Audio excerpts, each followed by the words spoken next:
നമസ്കാരം. വാർത്താവിനിമയത്തിനാവശ്യമായ വലിയ ഉപഗ്രഹങ്ങൾ എന്തുകൊണ്ടാണ് ഭൂസ്ഥിര ഭ്രമണപഥങ്ങളിൽ പ്ലേസ് ചെയ്യുന്നത്? കഴിഞ്ഞ ദിവസം ഇട്ട വീഡിയോയുടെ താഴെ ഒരാൾ വന്ന് ചോദിച്ചതാണ്. അപ്പോൾ എനിക്കും അതിൻ്റെ അകത്തൊരു ഇൻട്രസ്റ്റ് തോന്നി. എന്നാൽ അതിനെപ്പറ്റി ഇന്ന് ഒരു വീഡിയോ ചെയ്തേക്കാം എന്ന്. ഇതിനിടയിൽ ഒരു കാര്യം പറഞ്ഞുകൊള്ളട്ടെ.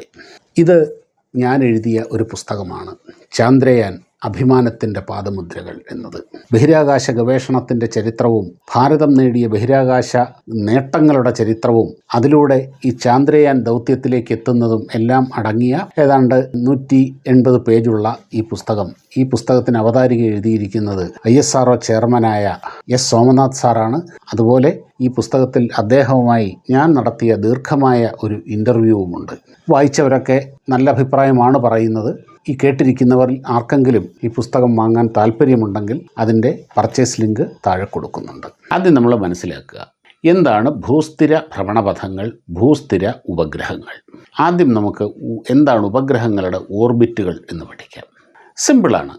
ഭൂമിയിൽ നിന്ന് വിക്ഷേപിക്കുന്ന ഒരു ഉപഗ്രഹം ഭൂമിയെ ചുറ്റുന്ന ഒരു പാത്തുണ്ട്, ഒരു ഭ്രമണപഥമുണ്ടാവും. അതാണ് ഓർബിറ്റ്. ഈ ഓർബിറ്റുകൾ പല ഉയരങ്ങളിലാണുള്ളത്.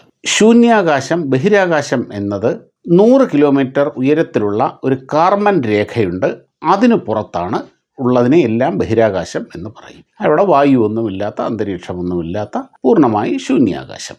അവിടെയുള്ള ഏതെങ്കിലും ഒരു ഹൈറ്റിലേക്ക് ഭൂമിക്ക് പാരലായി ഇഞ്ചക്റ്റ് ചെയ്യപ്പെടുന്ന ഒരു വസ്തു അത് ഭൂമിയെ ചുറ്റിക്കൊണ്ടിരിക്കും. അത് ഭൂമിയുടെ കൃത്രിമ ഉപഗ്രഹമായി മാറും. ഇതാണ് അടിസ്ഥാനപരമായ ഒരു വിവരം. അങ്ങനെ ഏത് ഉയരത്തിലേക്ക് വേണമെങ്കിൽ നമുക്ക് ഉപഗ്രഹങ്ങളെ വിക്ഷേപിക്കാം.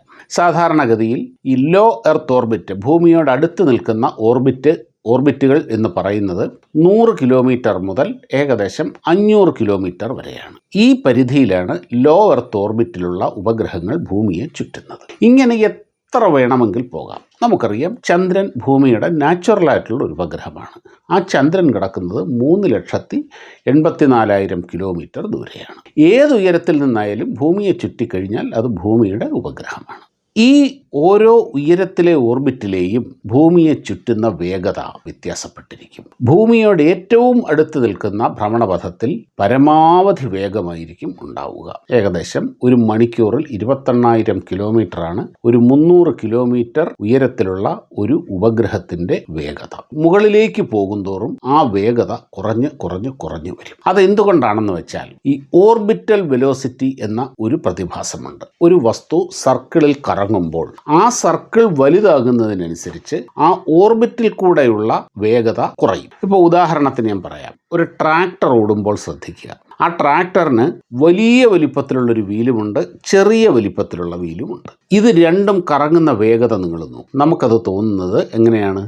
വലിയ വീല് പതുക്കെ കറങ്ങുമ്പോൾ ചെറിയ വീല് അതിവേഗത്തിൽ കറങ്ങുന്നു എന്നാണ്. അതെന്താണെന്ന് വെച്ചാൽ ആ ചെറിയ വീലിൻ്റെ അതിൻ്റെ സർക്കിൾ കുറവാണ്, വലിയ വീലിൻ്റെ സർക്കിൾ കൂടുതലാണ്. ഈ സർക്കിളിൻ്റെ വ്യാസം, അതിൻ്റെ റേഡിയസ് അത് കൂടുന്തോറും ഈ ഓർബിറ്റിൽ കൂടെയുള്ള വെലോസിറ്റി അതിൻ്റെ സ്പീഡ് കുറയും. അതിങ്ങനെ എത്ര ഉയരത്തിലേക്ക് പോകുന്നതോ അതുപോലെ അത് കുറഞ്ഞുകൊണ്ടിരിക്കും. ഇവിടെ നമ്മൾ എന്തുകൊണ്ടാണ് എന്ന് പറഞ്ഞാൽ, ഇവിടെ നമ്മൾ വെലോസിറ്റിയെ പറ്റിയുള്ള ചില അടിസ്ഥാന വിവരങ്ങൾ മനസ്സിലാക്കണം. വെലോസിറ്റി അഥവാ പ്രവേഗം എന്ന്. വെലോസിറ്റി എന്ന് പറഞ്ഞാൽ ഒരു സ്ട്രെയിറ്റ് ലൈനിൽ ഒരു പർട്ടിക്കുലർ ഡയറക്ഷനിൽ ഒരു വസ്തു ഒരു സെക്കൻഡിൽ കവർ ചെയ്യുന്ന ദൂരം എന്ന് വെച്ചാൽ, ഇപ്പോൾ സ്ട്രെയിറ്റ് ലൈനിൽ ഒരു കാർ ഓടിക്കൊണ്ടിരിക്കുന്നു. അത് ഒരു സെക്കൻഡിൽ 50 മീറ്റർ കവർ ചെയ്യുന്നു എന്നുണ്ടെങ്കിൽ ആ കാറിൻ്റെ വെലോസിറ്റി എന്ന് പറയുന്നത് 50 മീറ്റർ പെർ സെക്കൻഡാണ്. ഒരു വിമാനം ഒരു സെക്കൻഡിൽ 1 കിലോമീറ്റർ കവർ ചെയ്യുന്നു എങ്കിൽ ആ വിമാനത്തിൻ്റെ വെലോസിറ്റി അഥവാ പ്രവേഗം എന്ന് പറയുന്നത് 1 കിലോമീറ്റർ പെർ സെക്കൻഡാണ്. പ്രകാശം ഒരു സെക്കൻഡിൽ കവർ ചെയ്യുന്നത് 3 ലക്ഷം കിലോമീറ്ററാണ്. അപ്പോൾ പ്രകാശത്തിൻ്റെ പ്രവേഗം അഥവാ വെലോസിറ്റി എന്ന് പറയുന്നത് 3 ലക്ഷം കിലോമീറ്റേഴ്സ് പെർ സെക്കൻഡാണ്. അതൊരു സ്ട്രെയിറ്റ് ലൈനിൽ പോകുമ്പോഴാണ്. എന്നാൽ സർക്കുലർ ഓർബിറ്റിൽ ഒരു സർക്കുലറായിട്ട് ഒരു വസ്തു മൂവ് ചെയ്യുമ്പോൾ അതൊരു എപ്പോഴും ഒരേ ഡയറക്ഷനിലല്ല മൂവ് ചെയ്യുന്നത്. അതിൻ്റെ ഡയറക്ഷൻ ഓരോ സെക്കൻഡിലും മാറിക്കൊണ്ടിരിക്കും. അപ്പോൾ ഈ സ്ട്രെയിറ്റ് ലൈനിലുള്ള വെലോസിറ്റിയെ നമുക്കവിടെ എടുക്കാൻ കഴിയില്ല. അപ്പോൾ അതിനൊരു റേറ്റ് വേണമല്ലോ. പെർ സെക്കൻഡ്, ഒരു സെക്കൻഡിൽ എത്ര കവർ ചെയ്യുന്നു എന്നുള്ള ഒരു റേറ്റ് എടുക്കണമല്ലോ. അവിടെ എടുക്കുന്നത് സർക്കുലർ വെലോസിറ്റിയെ നമ്മൾ കണക്കാക്കുന്നത് അത് ഒരു സെക്കൻഡിൽ കവർ ചെയ്യുന്ന ഏരിയ, അതായത് എത്ര ഏരിയയാണ് ഒരു സെക്കൻഡിൽ കവർ ചെയ്തു പോകുന്നത് എന്ന് നോക്കും. അങ്ങനെയാണ് സർക്കുലർ മോഷൻ്റെ വെലോസിറ്റി നമ്മൾ കണക്കാക്കുന്നത്. അതൊന്ന്. പിന്നെ മറ്റൊന്ന്, ഒരു വലിയ സർക്കിളിൽ ഒരു ചെറിയ ഒരു ദൂരം കവർ ചെയ്യുമ്പോൾ ഒരു സെക്കൻഡ് കൊണ്ട് 10 സെൻറ്റിമീറ്റർ കവർ ചെയ്യുന്നു എന്ന് വിചാരിക്കുക. ഒരു വലിയ സർക്കിളിനെ സംബന്ധിച്ചിടത്തോളം 10 സെൻറ്റിമീറ്റർ ആ വലിയ സർക്കിളിൻ്റെ ഒരു ചെറിയ ഭാഗം മാത്രമായിരിക്കും. എന്നാൽ ഒരു ചെറിയ സർക്കിളാണെങ്കിൽ ആ ഒരു സെക്കൻഡിൽ ചിലപ്പോൾ ആ സർക്കിൾ മുഴുവനും പൂർണ്ണമായിട്ടും. അപ്പോൾ ചെറിയ സർക്കിളിൽ, ചെറിയ ഭ്രമണപഥങ്ങളിൽ ഒരു സെക്കൻഡ് കൊണ്ട് ഒരു വൃത്തം പൂർത്തിയാക്കുമ്പോൾ വലിയ സർക്കിളിൽ ഒരു സെക്കൻഡ് കൊണ്ട് ഒരു ചെറിയ ഭാഗം മാത്രമേ പൂർത്തിയാക്കുകയുള്ളൂ. ഇതാണ് സർക്കുലർ മോഷൻ്റെ ഒരു പ്രത്യേകത എന്ന് പറയുന്നത്. എന്നാൽ ഈ രണ്ട് കേസിലും ഇത് ഒരേ സമയം കവർ ചെയ്യുന്ന ഈ എന്തിനെ ചുറ്റിയാണോ അത് ഭ്രമണം ചെയ്യുന്നത് അതിനെ അപ്പോൾ കവർ ചെയ്യുന്ന ഏരിയ എന്ന് പറയുന്നത് ഒന്ന് തന്നെ ആയിരിക്കുകയും ചെയ്യും. ഈ കാരണം കൊണ്ട് എന്താ സംഭവിക്കുക? ഉയരമുള്ള ഭ്രമണപഥത്തിലേക്ക് പോകുന്തോറും, ഭ്രമണപഥത്തിൻ്റെ ഉയരം കൂടുന്തോറും, ദൂരം കൂടുന്തോറും ഇതിൻ്റെ വേഗത കുറഞ്ഞു വരും. അങ്ങനെ കുറഞ്ഞ് ഒരു പ്രത്യേക ഉയരത്തിലെത്തുമ്പോൾ നമ്മുടെ ഭൂമിയുടെ ഭ്രമണ വേഗതയുണ്ടല്ലോ, എത്രയാണ്? 24 മണിക്കൂർ. 24 മണിക്കൂർ കൊണ്ട് ഭൂമി ഒരു പ്രാവശ്യം ഒന്ന് കറങ്ങും. ആ ഭൂമിയുടെ ഭ്രമണ വേഗതയും ആ പർട്ടിക്കുലർ ഓർബിറ്റിലെ ഓർബിറ്റൽ വെലോസിറ്റിയും ഓർബിറ്റലിലെ വേഗതയും ഒന്ന് തന്നെ ആയിരിക്കും. അതായത് ആ ഓർബിറ്റിൽ ഒരു ഉപഗ്രഹത്തിനെ പ്ലേസ് ചെയ്താൽ അത് 24 മണിക്കൂർ കൊണ്ടായിരിക്കും ഭൂമിയെ ചുറ്റുക. എന്നാൽ 300 കിലോമീറ്റർ ഉയരത്തിലുള്ള ഒരു ഭ്രമണപഥത്തിൽ ഒരു ഓർബിറ്റിൽ ഒരു ഉപഗ്രഹത്തിനെ പ്ലേസ് ചെയ്താൽ അത് 90 മിനിറ്റ് കൊണ്ട്, 1.5 മണിക്കൂർ കൊണ്ട് ഭൂമിയെ ചുറ്റുമെങ്കിൽ ഈ പറഞ്ഞ ഭ്രമണപഥത്തിൽ ഒരു ഉപഗ്രഹത്തിനെ പ്ലേസ് ചെയ്താൽ അത് 24 മണിക്കൂർ കൊണ്ടാണ് ഭൂമിയെ ചുറ്റുക. അതായത് എപ്പോഴും അത് ഭൂമിയിലെ ഏതെങ്കിലും ഒരു പ്രദേശത്തിനോട് അഭിമുഖമായിരിക്കും. എന്ന് വെച്ചാൽ ഒരു വലിയ ടവർ ഒരിടത്ത് പ്ലേസ് ചെയ്തിട്ട് അത് ഇത്രയും ഹൈറ്റിലുള്ളത് അതിൻ്റെ അറ്റത്തൊരു ഉപഗ്രഹം വെച്ചാൽ അത് എങ്ങനെയാണോ മൂവ് ചെയ്യുക അതേപോലെ തന്നെയായിരിക്കും ചെയ്യും. ഈ ഭ്രമണപഥത്തിനാണ്, ഈ ഓർബിറ്റിനാണ് ഭൂസ്ഥിര ഭ്രമണപഥം അല്ലെങ്കിൽ ജിയോ സിൻക്രണസ് ഓർബിറ്റ് എന്ന് പറയുക. 36,800 കിലോമീറ്ററാണ് ഇതിൻ്റെ ദൂരം.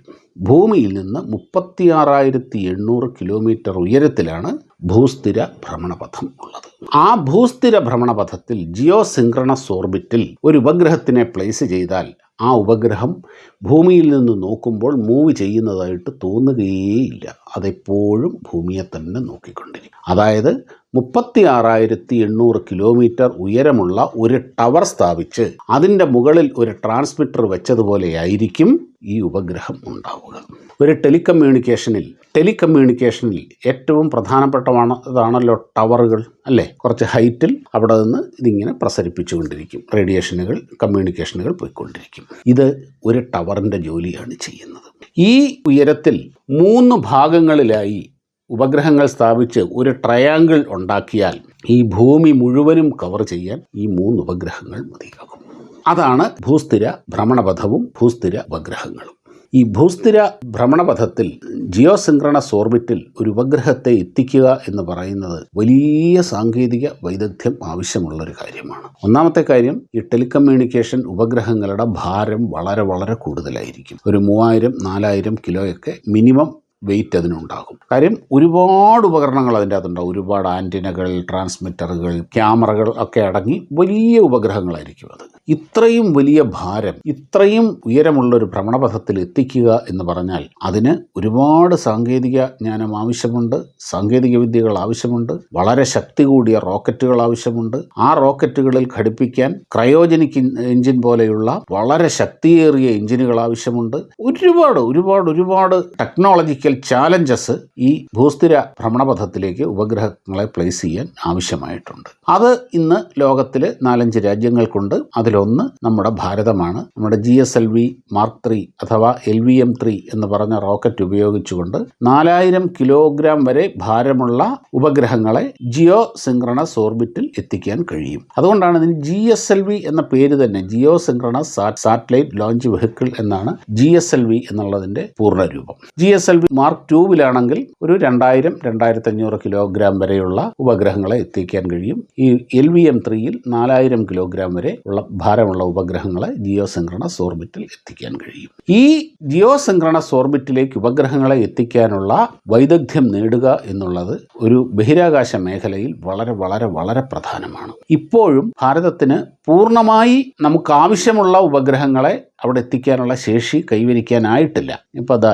ഈ അടുത്ത മാസം സ്പേസ് എക്സിൻ്റെ ഒരു ഡെൽറ്റ റോക്കറ്റ് ഉപയോഗിച്ചുകൊണ്ട് നമ്മുടെ ഒരു ഉപഗ്രഹം വിക്ഷേപിക്കുന്നുണ്ട്. കാരണം എന്താണ്? ആ ഉപഗ്രഹത്തിന് ഏതാണ്ട് 4500-5000 കിലോഗ്രാമോളം ഭാരമുണ്ട്. അത്രയും ഭാരമുള്ള ഉപഗ്രഹം വിക്ഷേപിക്കാനുള്ള ഒരു റോക്കറ്റ് നമുക്കിപ്പോൾ ഇല്ല. അതുകൊണ്ട് നാം ഡെൽറ്റ റോക്കറ്റിനെ ആശ്രയിക്കുന്നു. അതിൻ്റെ പേലോഡ് കപ്പാസിറ്റി കൂടുതലാണ്. അതേപോലെ യൂറോപ്യൻ സ്പേസ് ഏജൻസിയുടെ ഏരിയൻ റോക്കറ്റ്, അതിൻ്റെയും പേലോഡ് കപ്പാസിറ്റി കൂടുതലാണ്. നമ്മൾ അവിടേക്ക് എത്തുന്നതേ ഉള്ളൂ. 4000 കിലോയ്ക്ക് താഴെയുള്ള ഉപഗ്രഹങ്ങളാണെങ്കിൽ നമുക്ക് സാധിക്കും. അതിന് മുകളിലുള്ള ഉപഗ്രഹങ്ങൾ ജിയോസിൻക്രണസ് ഓർബിറ്റിൽ എത്തിക്കാൻ ഇപ്പോൾ നമുക്ക് സാധിക്കില്ല. അതുകൊണ്ടാണ് നമുക്ക് സ്പേസ് എക്സിനെയൊക്കെ ആശ്രയിക്കേണ്ടി വരുന്നത്. അടുത്ത ജനറേഷൻ റോക്കറ്റുകൾ വികസിപ്പിക്കുന്നുണ്ട്. നമുക്കും വലിയ താമസമില്ലാതെ ആ ശേഷി കൈവരും. ഇപ്പോൾ എന്താണ് ജിയോസിൻക്രണസ് ഓർബിറ്റ് എന്നും എന്താണ് ഭൂസ്ഥിര ഉപഗ്രഹങ്ങളെന്നും മനസ്സിലായി കാണും എന്ന് പ്രതീക്ഷിക്കുന്നു. നമസ്കാരം.